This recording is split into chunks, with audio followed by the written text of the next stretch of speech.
Good morning guys. আজ আমি সারাদিন আমার নামের অক্ষরের খাবারগুলোকে খাবো। তোমরা তো সকলেই জানো আমার নাম হচ্ছে শুভজিৎ, তাই শুভজিতের প্রথম অক্ষর এস দিয়েই বাড়িতে থাকা একটা শশা খেয়ে এস অক্ষরের খাবারটা কমপ্লিট করে নিলাম। अच्छा हमको सिखा रिया है। তারপর ইউ অক্ষরের খাবারের জন্য রাস্তায় রাস্তায় ঘুরতে ঘুরতে আমার চোখে এই দোকানটা পড়ে গেল।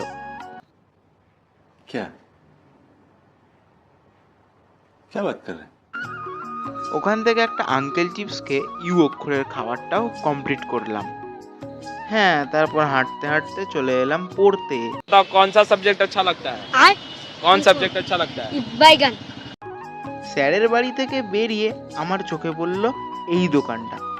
আমি ভাবতেও পারিনি এই দোকানটা থেকে আমি বি আর এইচ দুটো অক্ষরেরই খাবার পেয়ে যাব।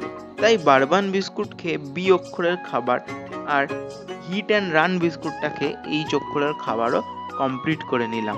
यही नहीं, अभी और सुनिए। বিস্কুটে কামড় বসাতে বসাতে চলে এলাম কোন্নগর স্টেশনে। তারপর ওখান থেকে ট্রেন ধরে আবার বাড়ি ফিরে এলাম। বাড়ি এসে আপেল খেয়ে এ অক্ষরের খাবারটাও কমপ্লিট করে নিলাম। प्यारी समझ गई।